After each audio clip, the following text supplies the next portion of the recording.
Om Jnanatimidandhasya Jnananjana Shalakaya Chakshurunmilitam Yena Tasmai Shri Gurave Namaha. Srimad Bhagavatam, Canto 3, Chapter 25, Text number 19. Translation and commentary by His Divine Grace Srila A.C. Bhaktivedanta Swami Prabhupada, Founder Acharya of ISKCON. Translation: Perfection and self-realization cannot be attained by any kind of yogi unless he engages in devotional service to the Supreme Personality of Godhead, for that is the only auspicious path. Purport: that knowledge and renunciation are never perfect unless joined by devotional service is explicitly explained here. Na yujyamanaya means without being dovetailed. When there is devotional service, then the question is where to offer that service. Devotional service is to be offered to the Supreme Personality of Godhead, who is the super soul of everything, for that is the only reliable path of self-realization or Brahman realization. The word Brahma Siddhaye means to understand oneself to be Brahman. The Vedic words are Aham Brahmasmi. Brahma Siddhi means that one should know that he is not matter, he is pure soul. There are different kinds of yogis, but every yogi is supposed to engage in self-realization or Brahman realization. It is clearly stated here that unless one is fully engaged in the devotional service of the Supreme Personality of Godhead, one cannot have easy approach to the path of Brahma Siddhi. In the beginning of the second chapter of Srimad Bhagavatam, it is stated that when one engages himself in the devotional service of Vasudeva, spiritual knowledge and renunciation of the material world automatically become manifest. Thus, a devotee does not have to try separately for renunciation or knowledge. Devotional service itself is so powerful that by one's service attitude everything is revealed. It is stated here, Shiva Pantaha, this is the only auspicious path for self-realization. The path of devotional service is the most confidential means for attaining Brahman realization. That perfection in Brahman realization is attained through the auspicious path of devotional service. That perfection in Brahman realization is attained through the auspicious path of devotional service indicates that the so-called Brahman realization or realization of the Brahma Jyoti effulgence is not Brahma Siddhi. Beyond that Brahma Jyoti there is the Supreme Personality of Godhead. In the Upanishads, a devotee prays to the Lord to kindly put aside the effulgence, Brahma Jyoti, so that the devotee may see within the Brahma Jyoti the actual eternal form of the Lord. Unless one attains realization of the transcendental form of the Lord, there is no question of bhakti. Bhakti necessitates the existence of the recipient of devotional service and the devotee who renders devotional service. Brahma Siddhi through devotional service is realization of the Supreme Personality of Godhead. The understanding of the effulgent rays of the body of the Supreme Godhead is not the perfect stage of Brahma Siddhi or Brahman realization, nor is the realization of the Paramatma feature of the Supreme Person perfect. For Bhagavan, the Supreme Personality of Godhead, is Akhilatma. He is the Super Soul. One who realizes the Supreme Personality realizes the other features, namely the Paramatma feature and the Brahman feature, and that total realization is Brahma Siddhi. Na yujyamanaya bhaktya bhagavatya kilatmani sadrishosti shiva pantha yoginam Brahma Siddhiye. Perfection in self-realization cannot be attained by any kind of yogi unless he engages in devotional service to the Supreme Personality of Godhead, for that is the only auspicious path. This chapter is titled The Glories of Devotional Service. In this chapter, Lord Kapila Dev is explaining why devotional service is the only auspicious path for all living beings. Even the other Vedic paths, such as Jnana, Karma and Yoga, they may also be within the purview of Vedic knowledge, Vedic activities, but they do not give the ultimate perfection of life. Because the ultimate perfection of life is Bhaktya Bhagavatya Kilatmani, to offer devotional service to the Supreme Personality of Godhead, who is the Super Soul within everyone's heart. So even the yogis, their idea Brahma Siddhi. We will merge the idea of the ultimate spiritual truth is to perceive the super soul and merge into his existence. But higher stage than that is being indicated here, is that the super soul is more complete feature to be understood, even higher than understanding of the Supreme Lord as the super soul, is to understand him as the Supreme Personality of Godhead and to offer devotional service unto him. So this is stated throughout the Vedic literatures. It is summarized here in this chapter in very simple language. Srila Prabhupada, he opened up his Bhakti Rasamrita Sindhu, Nectar of Devotion, after examining all the Vedic literatures. Nana Shastra Vicharanaika Nipuno Sadharma Samsthapako. After analyzing all the Vedic literatures with the aim of establishing Sadharma, what is the actual path of religion, he came to the conclusion, the same conclusion that Lord Brahma had come to. Lord Brahma, he studied all the Vedic literatures 3 times, which none of us could do even in a lifetime. To study all the Vedic literatures would take so much time, and even to understand that Brahma, because he has special intelligence, he is so much more intelligent. Not only intelligent for studying ABC, but realized transcendental intelligence. He studied all the Vedic literatures and came to the positive conclusion that is again stated here by Kapila Dev and is again stated by Rupa Goswami Prabhupada and was again and again and again and again spoken to us by Srila Prabhupada, that devotional service to the Supreme Personality of Godhead, who is Krishna, none other than Krishna, that is the only auspicious path. And everything outside of this is nonsense, as the Supreme Lord himself told Brahma. In 4 verses, he gave Lord Brahma the whole Vedic knowledge. So, just to distinguish what is correct from what is not correct, he spoke this famous verse, Vitirtam yat pratiyeta, na pratiyeta chatmani, which more or less means, not more or less, straightforwardly means, that anything that is conceived outside of a relationship with Krishna, if anyone is thinking of anything outside of knowledge of Krishna, that is wrong concept. It has no basis in reality. Not that everything is non-existent, but if we perceive anything outside of its relationship with Krishna, then that is called Maya or illusion. That is described by Lord Chaitanya Mahaprabhu, how the pure devotee sees, Dharva Jangandake Nadake Tal Murte Savatra Svurive Hoitar Ishtadeva Murti, that a pure devotee, he sees as we see. He sees trees, houses, cars, airplanes, rivers, so many different things, but he sees everything, that in everything is Krishna. Once a devotee asked Prabhupada, because of course in those early days of our movement, devotees were mostly very neophyte and mostly from some kind of a hippie background. So we're much used to hallucinations of different kinds, mostly chemically inspired. So one devotee asked Prabhupada, Prabhupada, when you see a tree, what do you see? He was thinking maybe Prabhupada saw the tree was shaking or different colors or something like this. Prabhupada, how do you see Krishna everywhere in the tree? How do you see Krishna in the tree? Prabhupada said, I see this is Krishna's tree.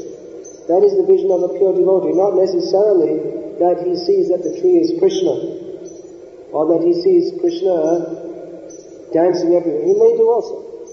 But he sees, what is the philosophical basis? First of all, we see that everything belongs to Krishna. Everything is in Krishna, Krishna is in everything is in relationship with Krishna. Just like you see when Prabhupada, he was talking, whatever he was talking about, maybe management of our society, some legal matter, or someone brings some news from the newspaper. You see, even Prabhupada, he would know what is the news. The devotees would tell him what is in the newspaper. Prabhupada, I read in the newspaper, the scientists say that they're going to make food out of stool, for instance. They would bring some comment. And Prabhupada would immediately give what is the Krishna conscious view of that. So many people may discuss. Prabhupada, there is a comet coming. So all the people would discuss, well, the comet is this and the comet is that, and what is the scientific understanding, and There may be astrologers also giving, Prabhupada, he would give, what is the Shastric idea? Shastra, so many people are giving ideas of Shastra, but exactly in relationship to Krishna. So we see Prabhupada, he was always talking about Krishna, and very straightforwardly and clearly giving this Siddhanta. It's now become a very popular word in our society. Siddhanta. But here, Siddhanta very clearly given, what is the Siddhi? That is to know Krishna. Prabhupada knew Krishna and he presented Krishna throughout his books, talking constantly in his life, everything he was doing, he was presenting Krishna very clearly and straightforwardly. Otherwise, here we see, if one is not clearly and straightforwardly on the path of Krishna consciousness, then he's not on the auspicious path. He may be following the path of the yogis for the sake of getting Brahma Siddhi, but he doesn't clearly know what Brahma Siddhi is. He thinks Brahma Siddhi means simply to merge into some light. Therefore, for all his endeavors, severe austerities, very strict sadhana for many, many years, but he doesn't come to the point. He misses the point because he's gone on the wrong track. Spiritual life he's realizing that this material world, there's nothing to be gained, there's nothing good from sense gratification. Let me take to self-realization. Let me follow what is stated in the Vedas. Let me accept a guru. Let me perform austerities. He may even be aiming to meditate to Godhead. But because he hasn't come to this point of Bhaktya Bhagavati, because he hasn't come to this point of understanding that the only auspicious path, Shriyashatim Bhakti Mudasyate Vibho, Krishanti Yekevala, what is that? Krishanti Yekevala, what is it? Prabhupada, you know all the verses. Krishanti Yekevala Bodhisiddhye. One who is performing the yogic austerities or trying to follow the path of Gyan without coming to the point of Bhakti, the Bhagavatam against it, is just like someone who he's doing everything nicely, husking rice. He's got the rice husker, he's working hard, husking the rice, but the only thing is the rice is already husked. There's nothing there, there's no substance. He's doing everything nicely, he's following the directions, what to do, working hard, but just one little mistake he made is that the rice is already husked, so there's nothing to be gained from that. So in the same way, the yogis, they can follow so many different Vedic paths, this, that, and the other, following Vedic injunction, but because they miss the point that everything is to be offered to Krishna, the Supreme Personality of Godhead, in devotional service, therefore for all their endeavors, they don't actually get the point. The real point of life is to understand Krishna, to surrender to Krishna in devotional service. People, generally they eulogize such yogis, that he is such an austere person. Among yogis it is it's a prestige, status symbol. Who's got a long beard, jata, this long beard. Because if it comes down to the ground, it means he is a very great yogi, because he grew his beard for so many years. And you can't grow your beard down to the ground unless you live a long time, and you can't live a long time unless you control your breathing. So, it means if your beard is down to the ground, you may be 300, 400 years old. So that's very great yogi. You see at Kumbh Mela, some of these yogis, they actually have beards which come at least around to their knees, and their hair at the back. They usually put it up like this. It makes like a big beehive on their head. But if they let it down, just to show, just see, they'll be standing next to another yogi. Just like the hippies they used to do. Who's got the long hair? I've been a hippie for 10 years, so my hair is really long. Well, I've been a yogi for 300 years, so my hair is really long. So the people, they eulogize, oh, what a great yogi. What a wonderful personality. But for all that he's doing, at some point he will die. And then he will go, who knows where, probably up somewhere, no doubt, elevated person. But he's not going to go up through the universe and to the lotus feet of Krishna, because he hasn't developed such a desire. In other words, he wasted his time.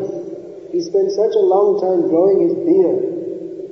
But it's all a waste of time, because when he dies, his beard won't grow with him. His yogic austerity, that may give him a kick up to Mahaloka, Janaloka, Satyaloka, maybe Swargaloka, but it doesn't bring him to the ultimate goal of life. Whereas the devotees, what are they doing? What are our devotees doing? Chanting Hare Krishna. You see here in Mayapur festival, it's very nice. It's just like we can imagine in the future. You want to make the whole world Krishna conscious. So here in Mayapur, you see in the evening, the temple, there's big kirtan going on. Somewhere else there's a darshan class going on. Somewhere else in the room, group of devotees are singing some bhajans. So everyone is engaged in hearing and chanting about Krishna. The yogis, they're up in the Himalayas. They're not hearing and chanting about Krishna. They're drilling the respiration in the terms of Bhaktisiddhanta Saraswati Thakur. Dry life, no happiness. But they're thinking that by this austerity, I will get the result, I will become realized. But Prabhupada told that one day on Sankirtan, one day you go distributing his books, that is worth thousands and thousands of years of austerities of the yogis. Or more. Actually, it's worth more. Because the yogis, for all their austerities, they'll never come to the point of understanding Krishna. And someone who simply goes out and gives someone, here, please take this book about Krishna, then he makes so much spiritual advancement. He's on the unlimited path. He's on the path which, you see, the yogis, what they do, it all adds up. They get some yogic advancement. So they increase their gyan. They increase their vairagya, their knowledge and austerity. But that is still within the limited sphere of this universe. It doesn't go to the point of understanding Krishna. It's the whole quality of it is, even though the intensity of it may be very great, but the quality is such, the quality of their activity is such that one drop of devotional service is worth millions and millions of years of the yogis' austerities. Poor yogis. How they waste their time. They waste their time also, not only are they performing austerities with no tangible result, but they don't even make any real spiritual advancement because the tendency is there to become proud. That pride, that completely blocks any advancement in Krishna consciousness. If one is proud, he cannot begin to advance in Krishna consciousness. Therefore, Ramananda Rao, he quoted this verse that Chaitanya Mahaprabhu appreciated from Lord Brahma's prayers. Jnane prayasam udapasya namanta eva. If one wants to begin his spiritual life, the first thing he has to do is realize that by my own mental endeavors, yogic endeavors, whatever, I can't make any advancement. Therefore, simply become humble. Sthane stita, the next line is, Jivanti sanmukharitam bhavadiya varitam. Jai Shri Shri Radha Madhava.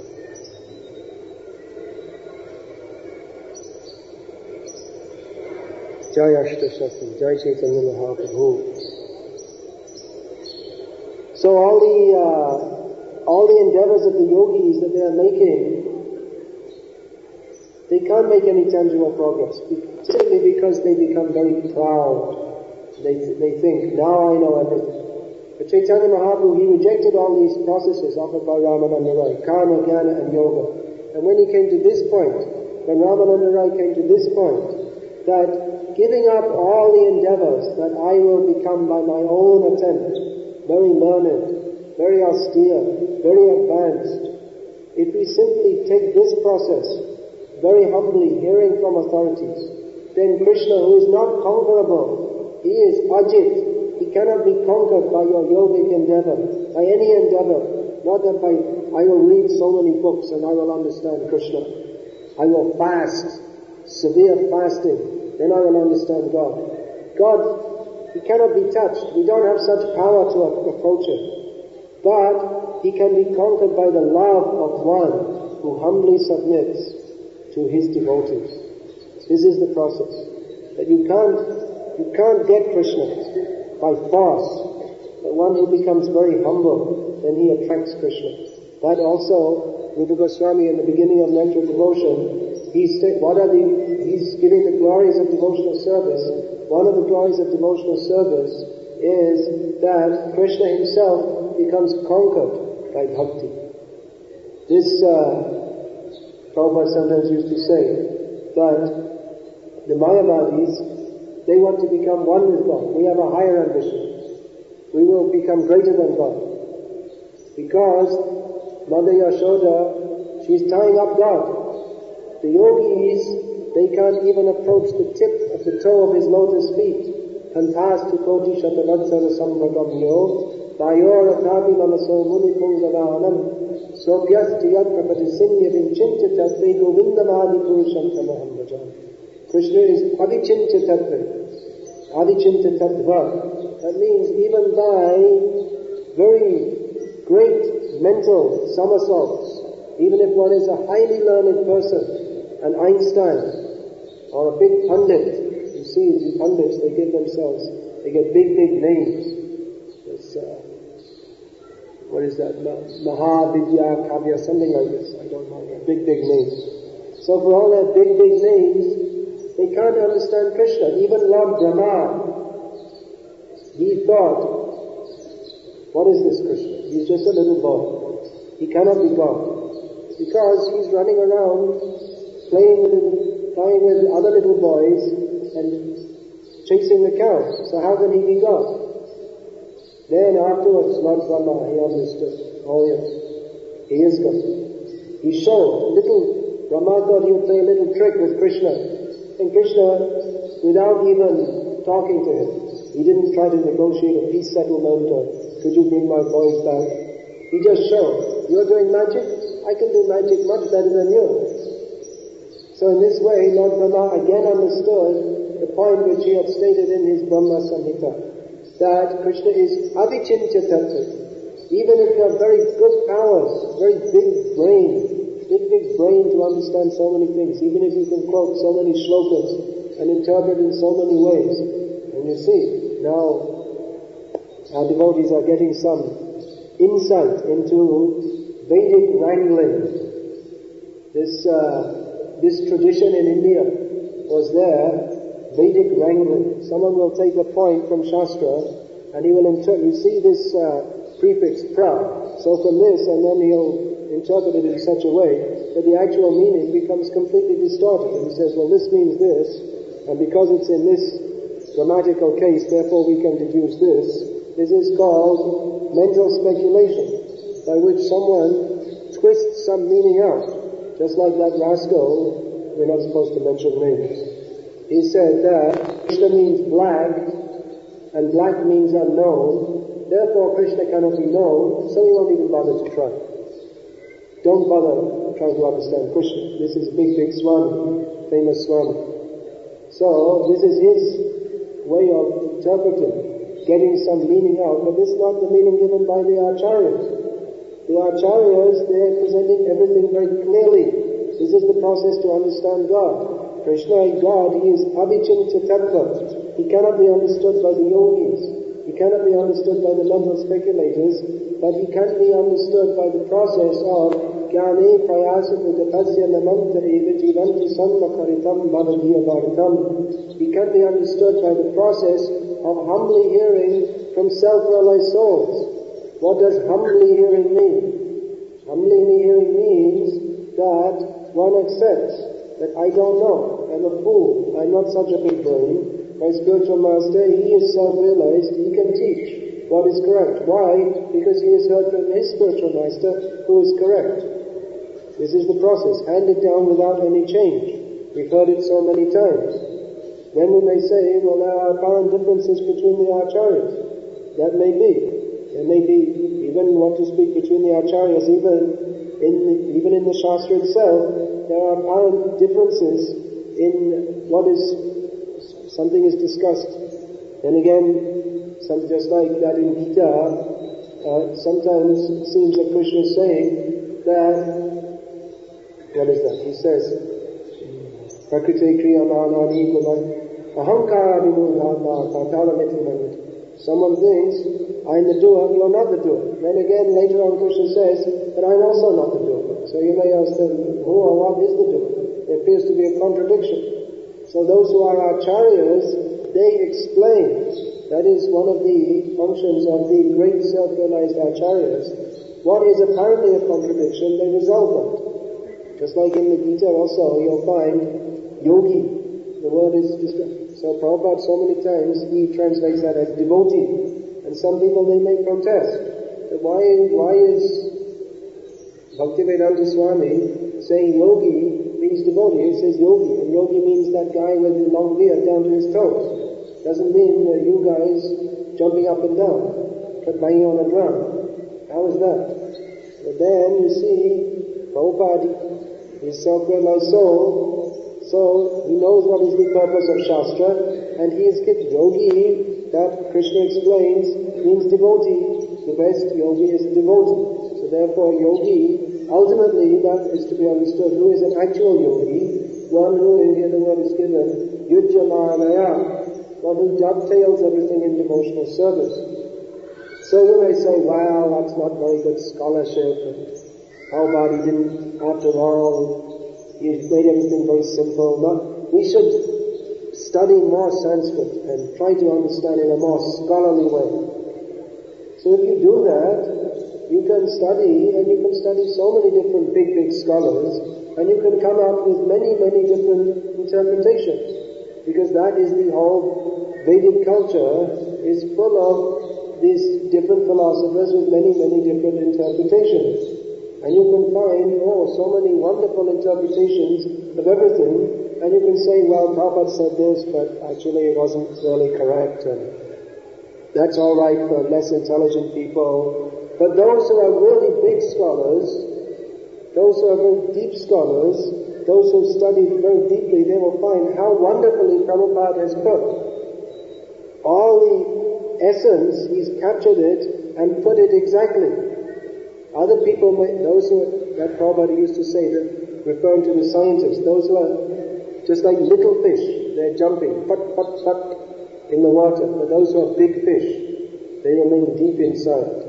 So like that, the little scientists, they make some protest, that no, there's no God. But those who are the really great geniuses, or genii, whatever the word is, they appreciate that yes, there is God. They may not know who is God, but that they should know to Prabhupada. But they don't make protest like this. So in the same way, who are actually very great scholars, who have studied very deeply, they are astonished how Prabhupada has given the Vedic conclusion, which is very difficult to understand, even for great yogis and jnanis, how he has presented that in such a straightforward, clear way, that he has taken all the different points of Vedic philosophy and captured it in a nutshell and told very clearly, straightforwardly, Krishna is the Supreme Personality of Godhead, we are all his servants, and devotional service to Krishna is the only auspicious path. Others, they may have to go through many lifetimes of study, or they may have to go through so many difficult intellectual processes to understand this. But Prabhupada has put it very clearly and straightforwardly, just as Srimad Bhagavatam is here, very straightforward and clear. Prabhupada hasn't tried to do like this. You know this example? If you want to scratch your nose, you can go like this, or you can go like this. So Prabhupada is not going like this, he's going like this. He's not hiding anything, not trying to present it in a very difficult kind of way. That is the job of pseudo-intellectuals. They try to cover everything up, make big talk, but there's no actual substance there. Prabhupada gave substance clearly, straightforward. Krishna is the Supreme Personality of Godhead. Service to him is the only auspicious path. And not only was he talking about it, that I think it was Hema Malini, she made some, that comes in the Lilamrita, that she said that Prabhupada, he was so great that he wasn't only just talking about all these things, but he actually went out and he got people to do it, and he showed that actually this is true. Prabhupada didn't just say that if you chant Hare Krishna you'll be happy, but he went all over the world and he got millions of people to chant Hare Krishna, and they factually experienced how they became happy. And what kind of happiness? Not some useless happiness like dancing in a disco club. That you may think that these people, they're young, they have very healthy bodies, therefore to let out their energy, they're chanting Hare Krishna and jumping up and down. So they're feeling some pleasure from that. But that is not the fact. The fact is that chanting Hare Krishna and dancing, that is the topmost religious path. That the followers of Shankaracharya, that Prakashananda Saraswati in Varanasi, he couldn't understand. He thought that this Chaitanya Mahaprabhu just jumping up and down with a bunch of less educated people, they're just simply sentimentalists. Why is he doing? They thought that he's a sannyasi and he's dancing. Sannyasis aren't meant to dance. Shastra says, sannyasis are not meant to dance. Of course they're not meant to dance. They're meant for a very serious, grave life. They're not meant for, dancing means they're not meant to go for some ballroom dance, as Prabhupada used to say. But dancing for Krishna, that is sannyas. So the Mayavadi sannyasis, they didn't understand. They thought that we're studying Shastra, we're very austere, we've understood so many things. But when Chaitanya Mahaprabhu sat down to speak with them, then they became quiet. They understood that actually Chaitanya Mahaprabhu, he understood Vedanta exactly. Then they also, Chaitanya Mahaprabhu didn't just defeat them in some philosophical talk. That's all they knew, was how to discuss some philosophy back and forward. But Chaitanya Mahaprabhu brought them in his Sankirtan party. So similarly, Prabhupada, you see, he went all over the world, and he was never defeated. He met with so many people from all different walks of life. He's giving so many different ideas. And Prabhupada, he simply spoke on the basis of Bhagavad-gita, that whatever he said, no one could defeat. One time, I remember reading this one Indian, he was a doctor, he was in Scandinavia, came to meet Prabhupada. He said, what is the proof that reincarnation, that the soul, when it leaves the body, that when we die we go to another body? Prabhupada said, Krishna says in the Bhagavad-gita, that is the proof. That is the ultimate proof. Because Shastra says, when the man says very sarcastically, oh, Krishna says in the Bhagavad-gita, that is the ultimate. Because Prabhupada had that faith, not only faith but realization, that everything that is said in Shastra, as we have received from our acharyas, that is correct, and you should accept that also. Ultimately, this is the standard, that we have to accept what is said in Shastra. Just like Prabhupada going to the moon. Who would say, who could even imagine, apart from Prabhupada, that they have not gone to the moon? Because they haven't gone to the moon. How do you know? Because in Shastra it says the moon is further away than the sun. So how you can't, that's one thing. Another thing is that you can't go to the moon because they won't allow you to come in. You're not qualified. You can't go by machine. You have to go by pious activity. So Prabhupada, he stood by his principles, even though it may seem to others that he is wrong. And so many people would criticize him, argue with him, wouldn't accept. But he simply stuck by his principles. We have to follow Shastra, and our acharyas have said this, therefore we have to follow. And this confidence he instilled in us also by his personal example. Anyone who is at all sensitive could understand that Prabhupada is he's not one of us. Just like sometimes people ask, was your Guru Maharaj an Indian? Was he a Bengali? So we say yes in some ways, but it doesn't fit. You don't think Prabhupada's a Bengali or Indian. He's not one of us. He's, as he said about his own Guru Maharaj, he is a Vaikuntha man. Prabhupada is a completely different kind of person because everything about him was completely Krishna conscious. And that faith he instilled, everything he did, he was just so full of Krishna consciousness that he inspired others, taught, not simply just like some electric shock current that Ramakrishna, that mythology we heard, that Ramakrishna touched Vivekananda and then an electric shock went into him and then he got all his knowledge. That's what they say. Anyway, however he got his knowledge from Ramakrishna, it was all completely bogus anyway.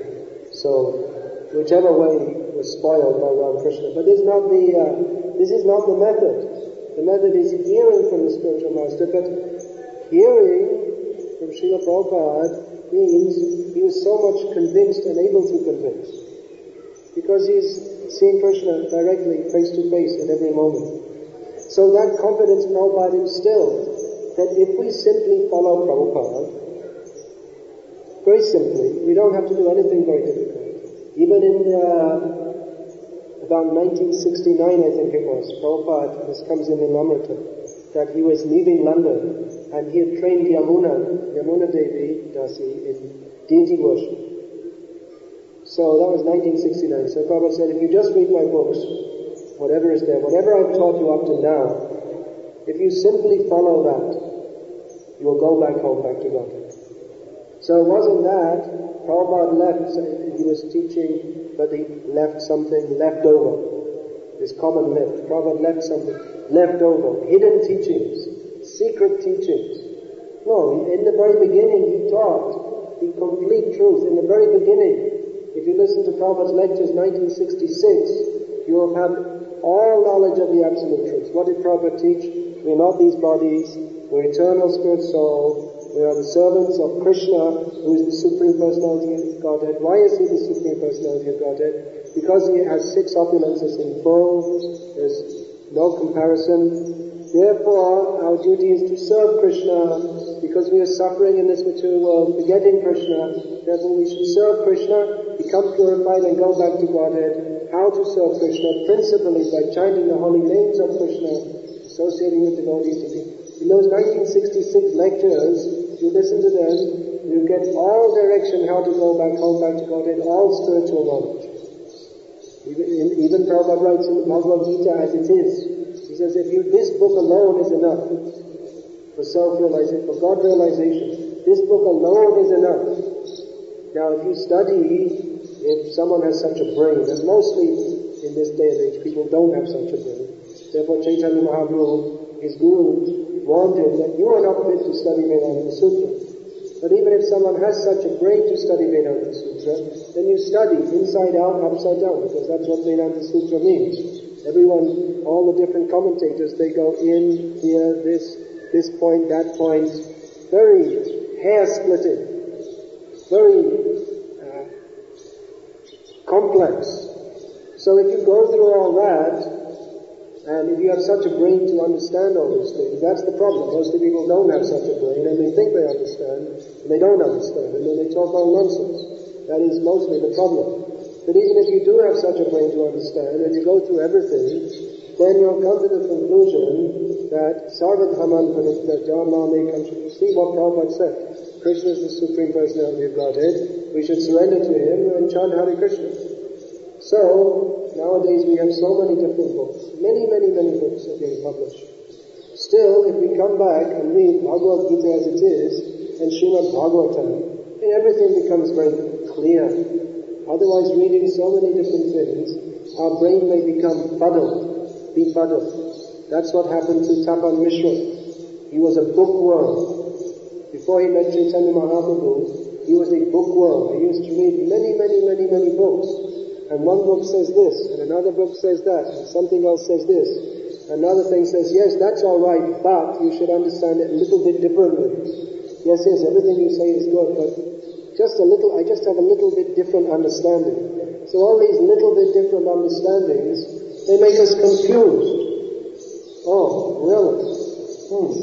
But then we pick up Srimad Bhagavatam, Prabhupada's purport, and Prabhupada gives everything very clearly. Devotional service is to be offered to the Supreme Personality of Godhead, who is the super soul of everything, for that is the only reliable path of self-realization. Everything is very simple, clear, straightforward. It doesn't mean that we become brainless. Rather, our intelligence becomes nourished by the clear, straightforward, unequivocal instructions given by Srila Prabhupada. So, this is the one point, I think, in our society that seems from the lectures I've been hearing here in Mayapur this year, that devotees are coming to this conclusion more and more strongly, very clearly, that after all, even if not that we shouldn't study so many different books, because Prabhupada told us to, but even if we don't read any other books, We simply read Srila Prabhupada's Bhagavad-gita as it is and follow what he told us to do. Rise early in the morning, go to Mangal Arati, chant 16 rounds attentively, associate with the devotees, engage in devotional service within this Krishna conscious movement, then our whole life will be perfect. Everything will be complete. And others, they may bring out so many books and write so many different theories about this and that and the other. And because that is part of the philosophical process, others may again write other books, which someone writes a book which no one can understand, saying such and such a point, and people think, oh, that's wonderful, because I couldn't understand it. It must be very intelligent. So then someone else brings out a book to refute that, which is also so deep that you can't understand it. But anyway, they're establishing the point that whatever Prabhupada said is very straightforward and clear. So that will go on. There will be intellectual, not that that's bad intellectual wrangling, that should be ultimately to establish the point, Krishna is the Supreme Personality of Godhead and we should all surrender to Him. But it's not meant for all of us to spend all our time and life simply wrangling on tiny little this point, that point, another point. Rather, we should understand the clear point, straightforward point, most important point, is that we're all supposed to surrender to Krishna, who is the Supreme Personality of Godhead, and engage in His devotional service by hearing about Krishna, chanting His holy names, remembering His lotus feet, engaging in deity worship, taking prasad, and all these processes. This is the auspicious path for everybody. Hare Krishna. Is there any question or comment?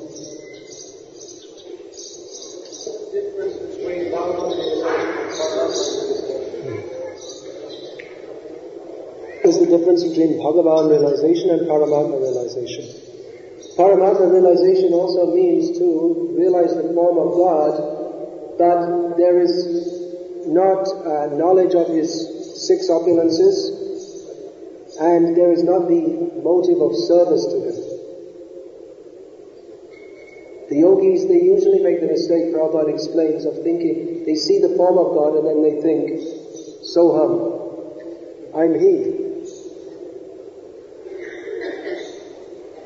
Any other questions? The question that comes up sometimes. Here we have Holiness.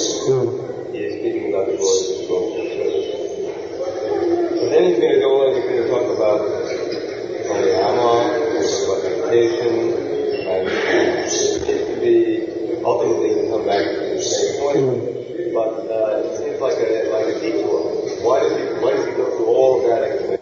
Here we have Kapila Dev speaking about the glories of devotional service.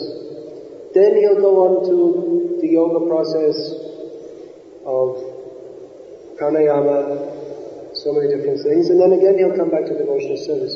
So why does he make a detour? Why does he explain these things at all? Well, then we may say, why are all the Vedas there? Why don't we just have one verse? Savadhaman parityaja mamekam sharanam raja.